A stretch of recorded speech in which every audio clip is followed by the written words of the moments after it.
What's good, you guys? Welcome back to my channel. I'm Zamir from XCC Tunes. In this video I'm going to show you guys how I use punch in and punch out when I'm recording vocals, guitars, or any audio track or MIDI tracks. Okay, so let's get started. I'm going to press I.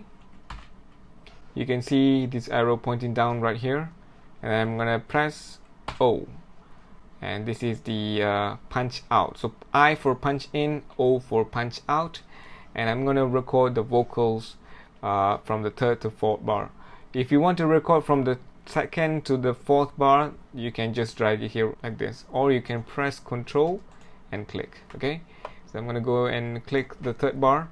I don't have to press asterisk or even the record button. I just have to press play,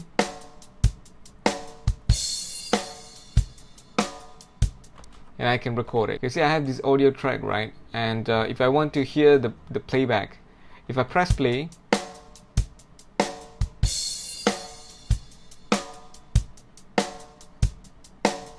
it's re-recording another audio take. Okay, so now if you go here, I have two takes of this audio. Alright, so I have to turn off the punch in and punch out in order for me to hear what's being recorded. Okay, if you can turn off the punch in by pressing I, right, and then you can hit play. You can hear the audio.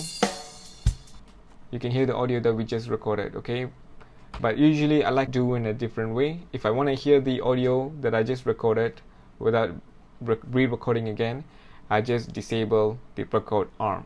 So I'm going to press R to disable the record arm right here. You can see the punch in and punch out is still enabled. I'm going to hit play. It will not re-record again.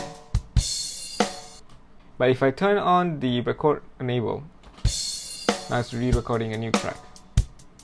So that's a quick video of today. This is how I use punch in and punch out in Cubase, right? If you guys find some value in this video, please make sure to subscribe, like, comment, and share this video to all your friends. Alright, thank you so much for watching. I'll see you guys in the next video.